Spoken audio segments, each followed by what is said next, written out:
Welcome back to the deep dive. Today, we are really getting into the weeds on a pretty seismic event in cloud security history. We are. We're talking about the 2019 Capital One data breach. Right. And it's fascinating because here you have this huge financial institution really leaning into the cloud, positioning themselves as leaders. Absolutely. A cloud-first strategy. Very ambitious.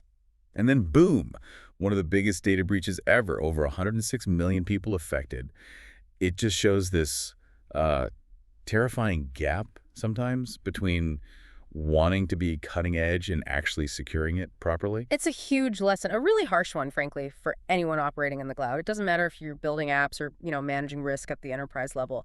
The scale here is just staggering. And the thing that always gets me about this story, and we see this in the sources, is the paradox. You hear major bank breach, you think, okay, sophisticated hackers, maybe 0 days, nation states. Right, something really exotic, but it wasn't. It was, and this sounds almost too simple, but it was fundamentally a configuration mistake, a failure of basic security hygiene in their cloud setup. Exactly that. And that's our mission today, right? To go beyond just the headlines. We want to dissect how this happened. The technical chain of events, sure, but also the systemic issues, the regulatory fallout. We want to give you, the listener, a kind of blueprint of what not to do in the cloud. Precisely. If you want to understand why things like the principle of least privilege aren't just buzzwords, why they're absolutely critical, or why regulators are now looking so hard at cloud governance, well, this case study tells you everything. Okay, so let's set the stage. Part one, the scope and the timeline. How did this unfold? Well, first, you have to appreciate Capital One's position back then. They weren't dragging their feet on cloud adoption. Not at all. Oh, they were pioneers, really, among the big banks anyway. Definitely. They kicked off their cloud-first strategy way back around 2014. They were an AWS Showcase customer. By 2020, they'd finished their full migration, seen as real innovators. Which makes the whole thing almost like a Greek tragedy, doesn't it? All this technological ambition, this speed. Running headlong into a security wall. It highlights that moving fast is fine, maybe even necessary, but your security maturity absolutely has to keep pace. So let's pin down the timeline. When did the actual unauthorized access start? The records show it began around mid-March 2019. Specifically, the window seems to be between March 12th and March 23rd. Okay, mid-March, and then silence. Yeah. Because the really shocking part is how long it went unnoticed. That's the frightening part. The breach, the activity, it went completely undetected by Capital One's own internal systems for nearly 4 months. 4 months. Yeah, 127 days. Just think about that. For 127 days, someone had credentials that allowed them to list and, crucially, download massive amounts of sensitive customer data, and not a single internal alarm went off. That points to a huge failure in their monitoring, right? Logging, alerts. Something wasn't working. Or wasn't tuned correctly. Alert fatigue, maybe. We'll get into that. Yeah. But yeah, profound failure there. So if their own systems missed it for that long, how did it finally come to light? It must have been something external. It was entirely external. It wasn't an internal system, not even close. On July 17th, 2019, an external security researcher contacted them. Okay. What did the researcher find? They found the hackers' digital breadcrumbs, essentially. Paige Thompson, the perpetrator, had been, well, boasting. She'd posted snippets of data, even parts of the exploit code, including AWS server details, publicly, on GitHub, on Slack. Wow. So she basically outed herself. Pretty much. The researcher saw this, realized what it likely was, and reported it through Capital One's responsible disclosure program. So the RDP worked, at least. It did. Capital One confirmed the breach internally just 2 days later, contacted the FBI, and Thompson was arrested not long after that, on July 29th. It's incredible. The most effective detection tool wasn't some fancy AI, but a person spotting bragging online. Sometimes that's how it happens. Yeah. Now let's talk numbers, because the scale of what was taken is just huge. Right. What exactly was compromised? We're talking over 100 million individuals in the U.S., plus another 6 million in Canada. Mostly from credit card applications, I understand. Yeah, primarily credit card application data going back quite a way to 2005. Right. So names, addresses, birth dates, sure. But also credit scores, credit limits, balances, payment history, even self-reported income from the applications. But the really sensitive stuff, the identifiers. That's the critical part. The attacker got hold of about 140,000 U.S. Social Security numbers. Oh. And significantly, 1 million Canadian social insurance numbers, the SINs. 1 million SINs. That's huge for Canada. It is. Plus around 80,000 linked bank account numbers, mostly tied to their secured credit card customers. This is the kind of data, the SSNs and SINs, that's gold for identity thieves. And it doesn't expire. The risk is permanent for those affected. And didn't they find more later? The initial assessment wasn't even complete. That's right. The forensic investigation is always complex in these cloud breaches. Almost 2 years later, January 2021, they announced they'd found another 4,700 compromised SSNs. It just shows how long the tail is on these incidents. The full scope often takes years to uncover. Now, the sources do say widespread fraud didn't immediately happen right after. Correct. It wasn't like suddenly everyone's accounts were drained. But the risk of identity theft shot up for millions. And the real cost, beyond immediate fraud, is reputation, customer trust, remediation. And the regulatory fines, which we'll definitely get to, the cost of cleanup, identity protection services, legal fees, it adds up massively. Absolutely. Easily hundreds of millions in the end. The reputational hit. You can't even put a price on that. Okay, let's get into the mechanics. How did this actually happen, technically? It's kind of elegant in its simplicity, which is terrifying. It started with a firewall, right? Yeah, specifically a misconfigured open-source web application firewall, or BOISH. It was mod security, running in reverse proxy mode on an AWS EC2 instance. That was the front door. So the very thing meant to protect them became the way in. The specific attack vector was server-side request forgery, SSRF. This is a classic web vulnerability, and honestly, something a cloud-savvy organization should have defenses against. Okay, break down SSRF for us. How does it let an attacker turn a server against itself? Sure. So with SSRF, the attacker finds a way to make the server-side application, in this case, the WAF, make requests on the attacker's behalf. Usually it's because the application doesn't properly validate or sanitize user-supplied input, like a URL. So you trick the server into fetching something it shouldn't. Exactly. Instead of the server talking out to the internet or processing a normal request, the attacker fools it into making a request to an internal resource. It leverages the server's own network position and trust. The WAF was tricked into fetching something from inside the AWS environment. And what internal resource was the target of this SSRF attack? It was targeting the Instance Metadata Service, IMDS, and crucially the older version, IMDS v1. The attacker crafted a request that made the WAF query that specific non-routable internal IP address, http://169.254.169.254. The magic IP. Why is hitting that address such a critical step? What does IMDS v1 give you? This is where the design of IMDS v1 becomes the problem. That service provides metadata about the EC2 instance itself, things like its instance ID, security groups, and temporary security credentials. Temporary credentials, like keys. Yes. Temporary AWS IAM credentials, an access key ID, a secret access key, and a session token tied to the IAMBA role assigned to that specific EC2 instance. And with IMDS v1, if you could make any process on the instance query that metadata endpoint, it would just hand over those credentials. No special session handling needed. So the SSRF vulnerability basically gave the attacker a way to ask the WAF, hey, what are your secret keys? And IMDS v1 just told them. Essentially, yes. The WAF instance tricked by the SSRF made the request, and IMDS v1 served up the temporary credentials associated with the WAF's role. Okay, this is critical. The SSRF gets you the credentials. But the damage depends on what those credentials can actually do. This brings us to the IAM role itself, right? The permissions. This is the absolute heart of the failure, the single point where this went from a vulnerability to a catastrophe. Yeah. That EC2 instance running the WAF, it was assigned an IAM role, let's just call it the WAF role, that was wildly, dangerously, overly permissive. How so? What should a WAF role be able to do? Think about it logically. Yeah. A WAF needs to inspect traffic, maybe write logs, interact with networking components. It has absolutely no legitimate operational reason to read data out of S3 storage buckets. Zero. But this role, it could. This WAF role had permissions like s3.listBuckets and s3.object. It could list all the S3 buckets the account could see, and it could download files from them. That's a direct violation of the principle of least privilege. Huge violation. Textbook violation. It suggests, maybe the team deploying it used a generic, powerful role that already existed, or they just didn't tailor it down to the bare minimum needed, maybe for speed. Whatever the reason, it was a fundamental architectural flaw. The attacker didn't need to break into S3. They were given the keys to the front door. So the SSRF opened the door, IMDS v1 provided the keys, but it was the overly permissive IAM role that meant those keys could unlock the treasure chest. Perfectly put. The S3 buckets themselves might have been configured securely in isolation, but the credentials used to access them were far too powerful. So Thompson gets these powerful, albeit temporary, credentials.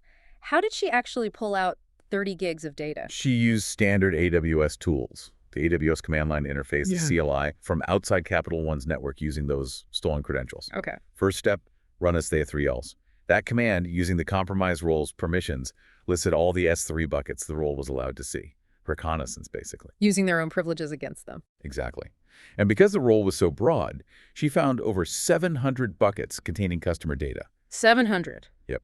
Then she used the Oz S3 sync command. This is designed to synchronize data between, say, an S3 bucket and a local drive.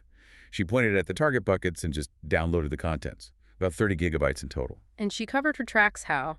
Anonymizing networks. Yes, the exfiltration, the data transfer out, was routed through TR and various VPN services to obscure its final destination and her own IP address. Standard practice for this kind of thing. If you map this to a framework like iMury, ATT, and CK, it really lays bare the stages. It does. You've got initial access exploiting the public-facing WAF, then credential access getting those unsecured credentials via IMDS v1. That immediately led to privilege escalation because the credentials had those excessive permissions. And finally, exfiltration pulling the data from cloud storage using those privileges. Each step enabled the next, a chain reaction of failures. Right, we've covered the technical chain, but let's talk about the who. Paige Thompson, known online as Erratic. She was 33 at the time, living in Seattle. And critically, a former software engineer at AWS. Yes. Now, to be clear, this wasn't an insider attack, like someone abusing current employee access.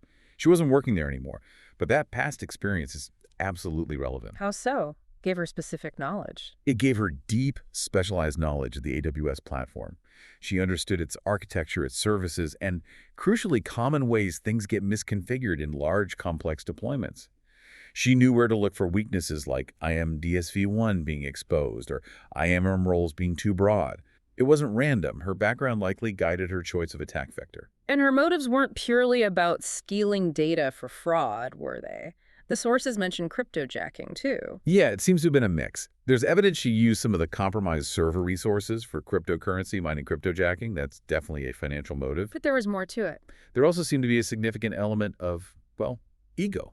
Thrill-seeking. She was very vocal online, posting on GitHub, on Slack, talking about her activities, sharing snippets of data and code. Which, as we said, is ironically what led to her getting caught. That boasting. Exactly. Prosecutors used that public sharing to argue it went beyond just finding a flaw. It showed intent and a desire for notoriety. Let's talk about the legal side. She was convicted in 2022. Wire fraud, computer intrusion? Yes, convicted on several counts. Although, interestingly, she was acquitted on the most serious charge, aggravated identity theft. That usually requires proving intent to actually use the stolen IDs for fraud yourself, which they couldn't definitively establish. But the sentencing got complicated, didn't it? There was an appeal. It did. The initial sentence from the district court was relatively lenient, basically time served plus 5 years of probation. But the prosecution appealed that. And the appeals court agreed. They did. A federal appeals court found the initial sentence substantially unreasonable. They really emphasized the sheer scale of the damage, the massive financial cost to Capital One, the potential harm to millions of customers, the reputational impact. So they felt the initial sentence didn't reflect the severity, even if the exploit itself was technically simple. Precisely. The ruling basically said, look, causing this level of quantifiable harm, even through exploiting known vulnerabilities, warrants a significant penalty. It set a strong precedent about the consequences of this kind of cybercrime, focusing on the impact. Okay, let's loop back to that detection failure.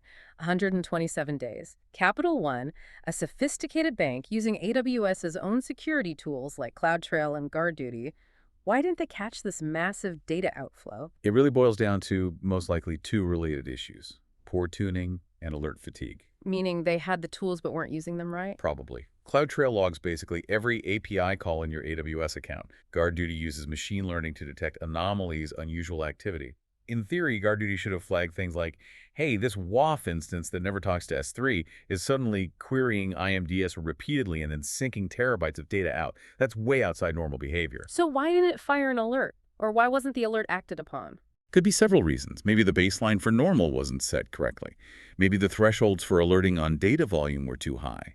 Or, and this is common, maybe the security team was already overwhelmed with false positives from these tools. Alert fatigue. Exactly. If you get hundreds of low-level alerts a day, it becomes dangerously easy to miss the one critical alert that actually matters. They might have had the data, the logs, but lacked the effective, tuned, real-time monitoring process to surface the critical threat from the noise. So it's the classic case of buying the tool but not investing enough in the people and processes to make it effective. It often is. The tool itself isn't the solution. It's how you configure it, monitor it, and respond to it. Which brings us back again to the responsible disclosure program, the human element that did work. It was the crucial intervention. An ethical researcher spots the public posts, uses the official RDP channel. That provides a trusted, formal way to get the information to the right people at Capital One quickly, Allowing them to verify it, notify the FBI, and contain it much faster than if they'd stumbled on it internally months later. Absolutely.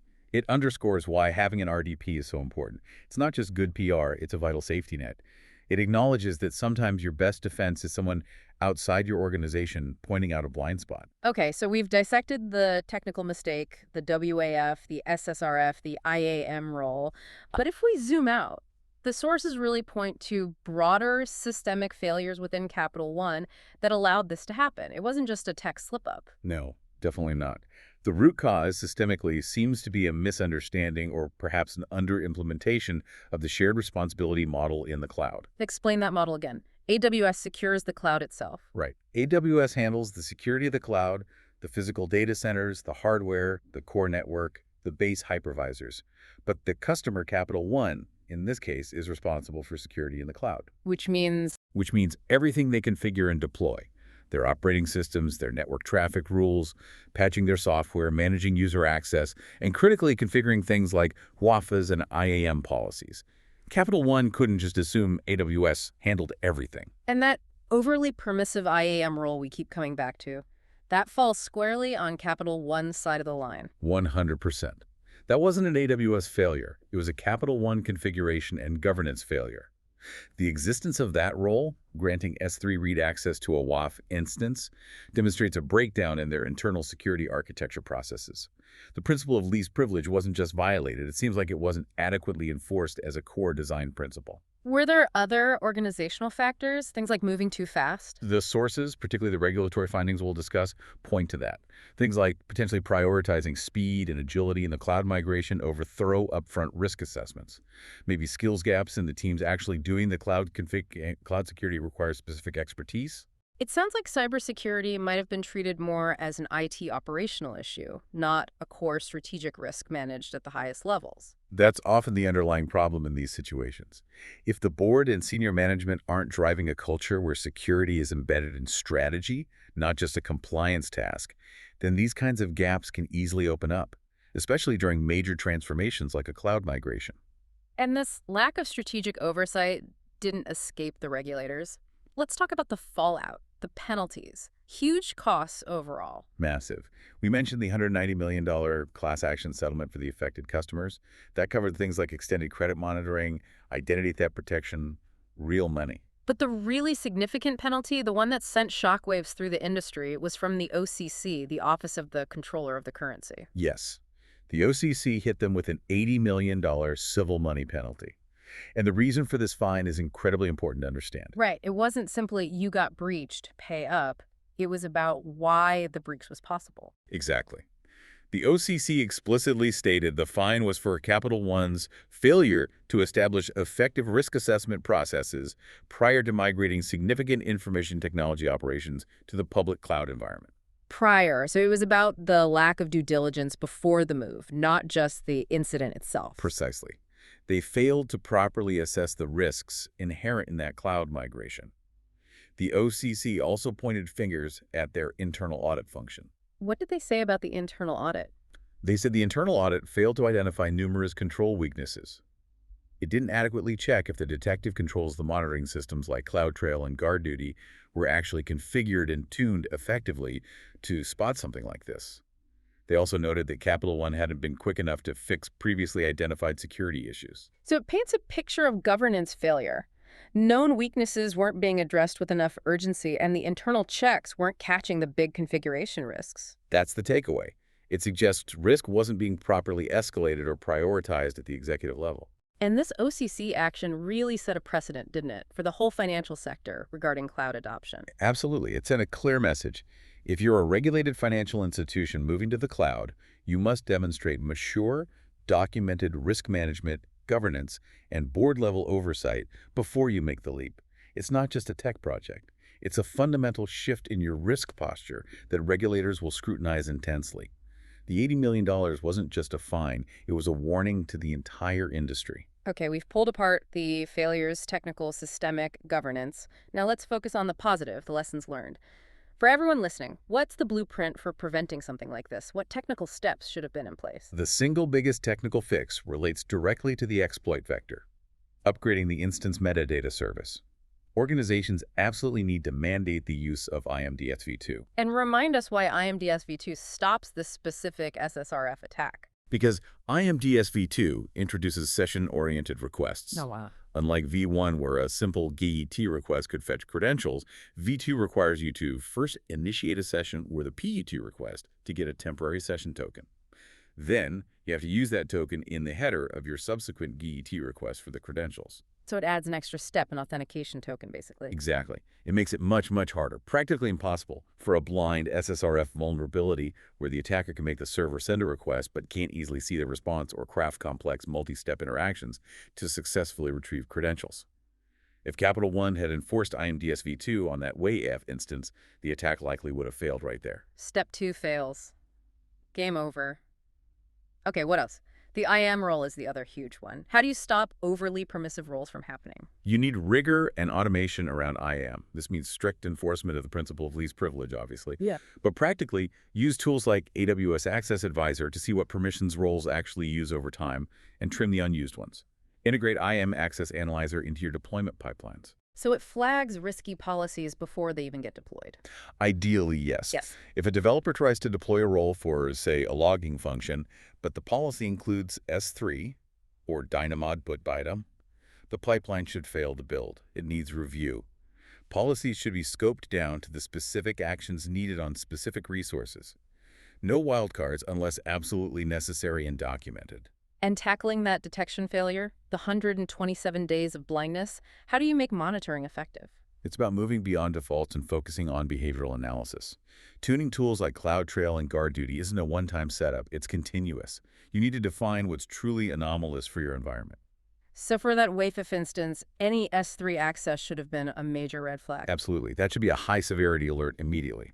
Also, monitoring for specific suspicious patterns, sudden spikes in IMDS queries, large data transfers using S3 sync from unusual sources, unusual user agent strings and API calls. You need threat detection logic tailored to catch misconfigurations and insider-like abuse, not just external malware signatures. And continuous testing, pen testing. Yes. Regular vulnerability scanning, configuration audits, and penetration tests that specifically simulate these kinds of internal misconfiguration exploits are crucial. Don't just test your perimeter, test your internal controls. What about the cultural shift inside Capital One afterwards? What did they need to change organizationally? Sources suggest they move towards things like zero-trust architectures, enhanced auditing, and really trying to embed that security by design thinking. The goal is to make security an integral part of the development and operations lifecycle, not an afterthought or a separate gate. It requires upskilling teams, ensuring security expertise is present within the DevOps teams, not just in a siloed security group, matching innovation speed with risk management maturity. Looking more broadly, what are the big takeaways for the whole security community from this? Well, it hammered home a painful truth. Fundamentals matter most. In our rush to deal with sophisticated threats, we absolutely cannot neglect the basics. Misconfigurations, poor patch management, excessive permissions, these are still the root causes of many of the most damaging breaches. Master the basics first. It reinforces that security hygiene is paramount. Paramount. And secondly, as we discussed, it really validated the importance of responsible disclosure programs. Having that channel open proved invaluable. And the regulatory aspect changed the game for financial services. Definitely. The OCC fine cemented cloud risk assessment and governance as a board-level regulatory imperative, no longer just a best practice. Okay, let's try and synthesize this. The Capital One breach triggered by that misconfigured WF exploited via SSRF against IMDS v1. That's the tactical story. That's the spark. But the real fire, the true catastrophe, was fueled by the systemic failure, the failure to enforce the principle of least privilege in that IAM role. That's what turned a containable vulnerability into a massive data leak. So it wasn't just a tech mistake, it was a governance breakdown, a failure to properly understand and implement security in the cloud within the shared responsibility model. Exactly. It highlights the danger of assuming your cloud provider handles everything, or that buying a security tool means you have security. The process, the configuration, the oversight, that's the customer's job, and that's where the failure occurred. And it's interesting, right? Capital One's immediate response focused on the tech, fixes IMDS v2, tighter IAM policies, better monitoring, all necessary steps. Crucial steps, yes. But the deeper, more enduring lesson, maybe for everyone listening, is about the human factors. It's about governance. It's about the communication or lack thereof between development, operations, and security teams. It's about the organization's actual risk appetite versus its stated policies. Ultimately, the most advanced technology stack is only as secure as the human processes and culture surrounding it. Right. Are your people trained? Are your processes robust? Is security valued and integrated, or is it seen as friction? Which leads us to a provocative closing thought for you to consider. How confident are you that your own organization's security monitoring is actually tuned to detect the most likely mistakes your own teams might make? Or are you mostly just looking for external bogeymen? Because failing to monitor for those internal configuration errors, those simple mistakes like an overly broad IAM role, that oversight, as Capital One learned, can be the most expensive mistake of all in the cloud era. Definitely something to think about. Thank you for walking us through that complex story. Always a pleasure. We'll see you next time on The Deep Dive.